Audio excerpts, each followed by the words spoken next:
Hello दोस्तों, नमस्कार। आप सभी को zoom study centre by Mukesh का कोचिंग में आप सभी का स्वागत है। आज मैं आप सभी के सम्मुख मुगल साम्राज्य से संबंधित एक ऐसे धर्म से संबंधित डिस्कस करने वाला हूं जो कि आपका कॉम्पिटिटिव लेवल का एग्जाम के नजर से देखा जाए तो अत्यधिक इम्पोर्टेंट है। यानी आए दिन आपका कॉम्पिटिटिव लेवल का एग्जाम में प्रश्न पूछे गए हैं उस धर्म से संबंधित। तो आज का मेरा धर्म है दीन ए इलाही। दीन ए इलाही एक ऐसा धर्म था जो कि आपका मुगल साम्राज्य से संबंधित था।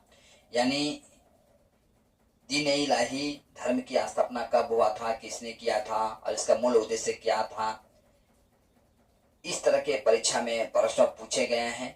तो समय न गंवाते हुए हम टॉपिक्स की ओर बढ़ना चाहूंगा। इससे पहले आप सभी से आग्रह है, यदि आप नए हैं तो मेरा चैनल को सब्सक्राइब कर दीजिए और इस वीडियो में अंत तक बना रहिएगा, वीडियो स्किप करके मत देखिएगा। देखिए, आज का मेरा टॉपिक से दीन ए इलाही। दीन ए इलाही, दीन ए इलाही शब्द जो है आपका एक ईरानी शब्द है। यह ईरानी शब्द है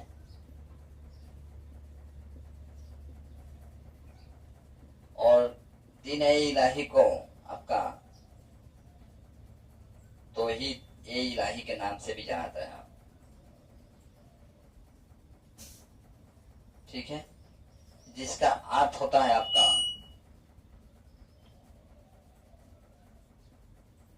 अल्लाह वो अकबर। ठीक है, देखिए दीन ए इलाही की स्थापना कब होती है, यह आपका परीक्षा में प्रश्न पूछा गया है। दीन ए इलाही जब सम्राट अकबर आपका काबुल अभियान से आते हैं तो आने के पश्चात आपका दीन ए इलाही धर्म की स्थापना करते हैं। यानी 1582 ईस्वी में जब काबुल पर विजय प्राप्त कर लेते हैं सम्राट अकबर,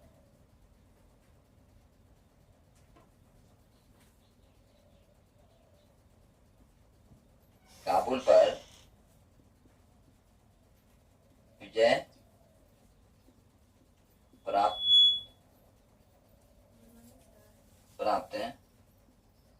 करने के पश्चात, ठीक है, काबुल पर विजय प्राप्त करने के पश्चात आपका सम्राट अकबर जो है सारे धर्म के अनुयायियों को, यानी बौद्ध हो, जैन हो, सिख हो, ईसाई हो, हिंदू है, ये सारे धर्म के जो धर्म गुरु थे उन सारे धर्म गुरुओं को दरबार में बुलाते हैं और इन सारे धर्म गुरुओं से उनके धर्म से संबंधित मूल तत्वों को जानते हैं और सारे धर्म के जो मूल तत्व है उन सारे मूल तत्वों को मिलाकर एक धर्म का स्थापना किया जाता है जिसका नाम होता है दीन ए इलाही। यदि इसे सिंपल भाषा में हम और समझाने का प्रयास करूं तो आप कह सकते हैं यह एक प्रकार का खिचड़ी धर्म था।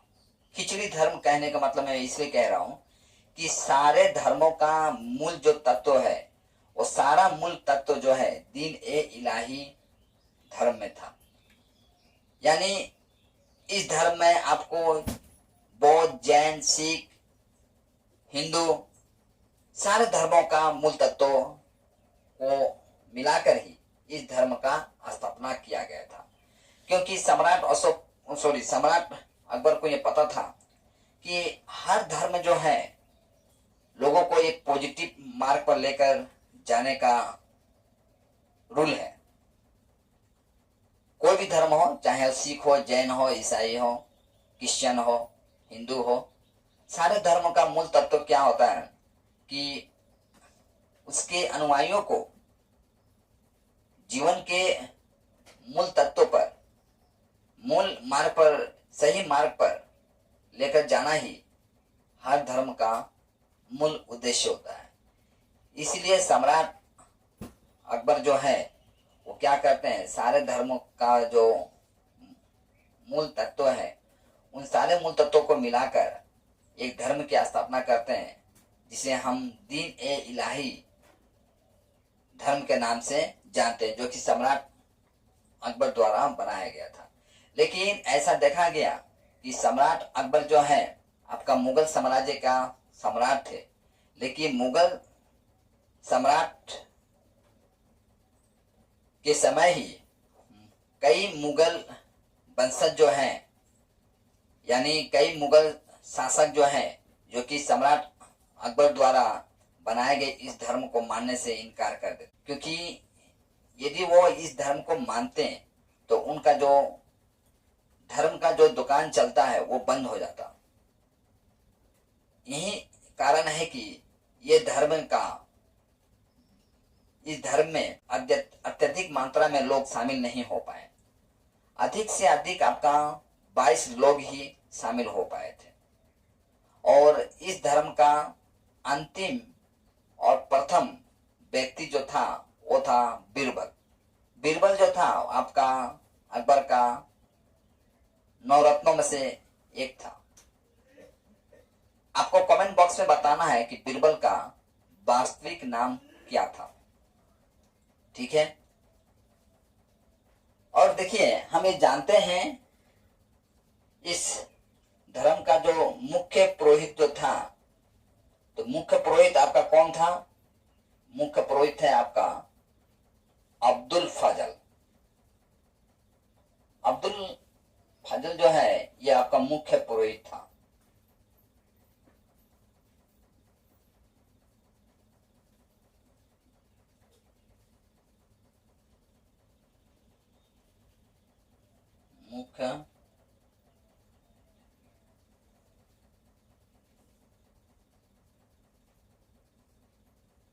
मुख्य पुरोहित था।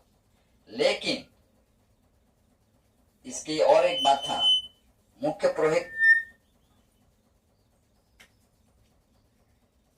पुरोहित जो है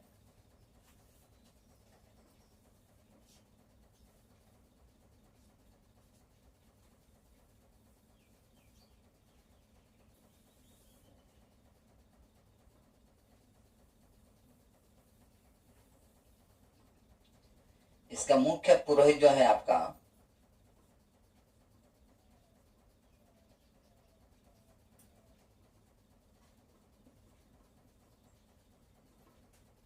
मुख्य पुरोहित अब्दुल फजल था। अब्दुल फजल मुख्य पुरोहित था और इस धर्म को मानने का एक दिन भी निर्धारित किया गया था। तो वो दिन था आपका रविवार। रविवार के दिन धर्म को स्वीकार कर सकते हैं, धर्म को स्वीकार किया जाता है।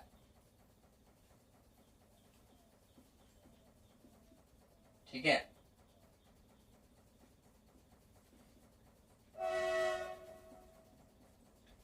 किसके समूह? तो ये सम्राट अकबर के समूह। ठीक है, सम्राट अकबर के समूह जब इस धर्म को स्वीकार किया जाता था, तो इस धर्म को स्वीकार करने का आपका 4 चरण होते थे। ठीक है, और 4 चरण 12 सिद्धांत। ठीक है, इसमें सिद्धांत देखा गया था आपका 12 सिद्धांत था। ठीक है,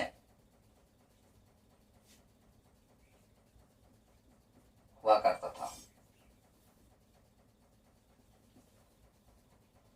और ये अकबर के सम्मुख जो 4 सिद्धांत जो था, इसे स्वीकार करना पड़ता था धर्म को मानने वाले को, तो वो था आपका पहला संपत्ति,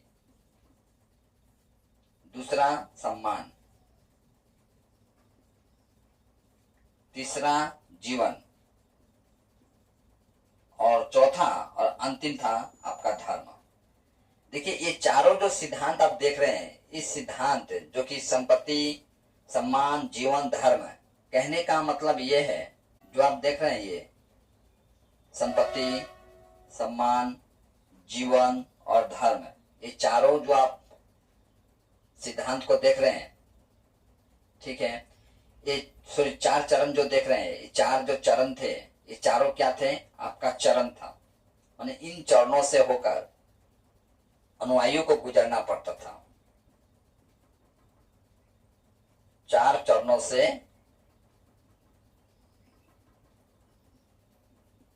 अनुयायियों को गुजरना पड़ता था, ठीक है।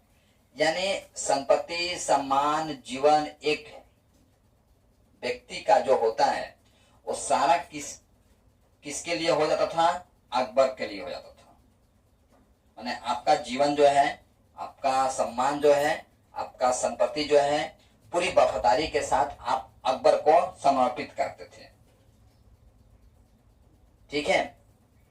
यानी आप जो भी कुछ है वो सब कुछ किसके लिए है? अकबर के लिए। और सबसे मजे की बात देखिए, अकबर क्या करता था? अकबर अपने आप को ईश्वर का प्रतिनिधि मानता था, ईश्वर का प्रतिनिधि मानता था। और इस धर्म में एकेश्वरवाद में विश्वास किया जाता था।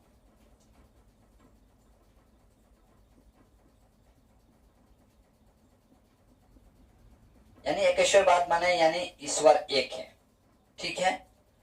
और उसका प्रतिनिधि जो है वो अकबर अपने आप को मानता था।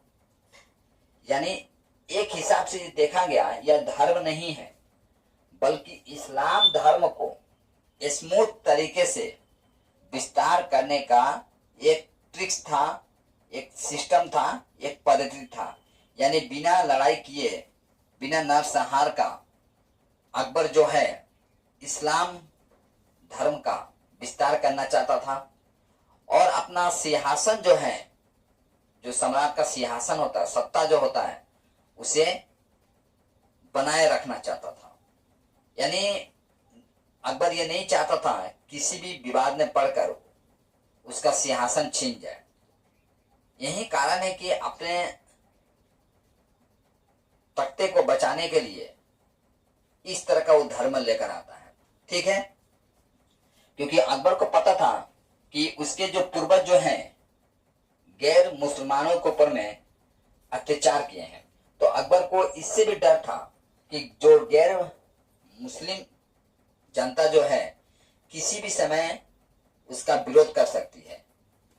इसीलिए वो एक प्रकार का धर्म गुरु का चोला पहनता है।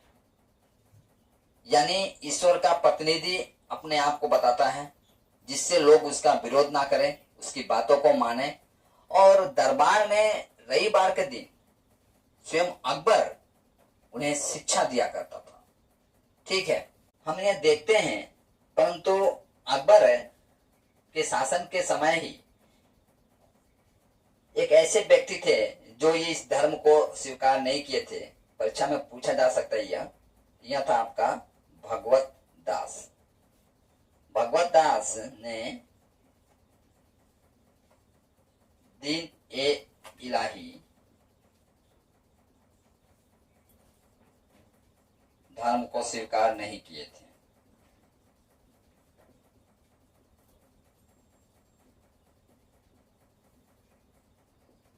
परंतु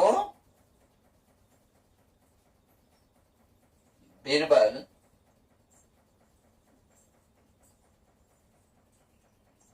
प्रथम और अंतिम शासक था जो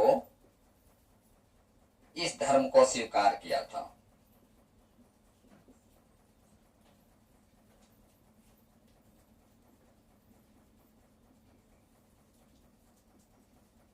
मैंने आपसे पूछा था कि बीरबल का वास्तविक नाम आपको बताने के लिए, तो देखिए बीरबल का वास्तविक नाम था महेश, ठीक है। बीरबल महेश जो हिंदू नाम था, और जब ये दीन ए इलाही धर्म को स्वीकार कर लेता है तो इसका नामकरण जो है आपका बीरबल जो नामकरण होता है, या सम्राट अकबर जो है इसका नाम बदलकर इसका नाम रखते हैं आपका बीरबल। ठीक है, तो भगवत दास जो है इस धर्म को स्वीकार नहीं किए थे। इस तरह से मैंने आपका दीन ए इलाही धर्म से संबंधित जो मूल तत्व है उन सारे तत्वों को मैं आपके सम्मुख रखने का प्रयास किया हूं, जो कि आपका कॉम्पिटिटिव लेवल का एग्जाम के लिए अत्यधिक इम्पोर्टेंट भी है और यहाँ से परीक्षा में प्रश्नों पूछे गए हैं। तो आज का क्लास जो है मुझे यहीं समाप्त करने का अनुमति दीजिए।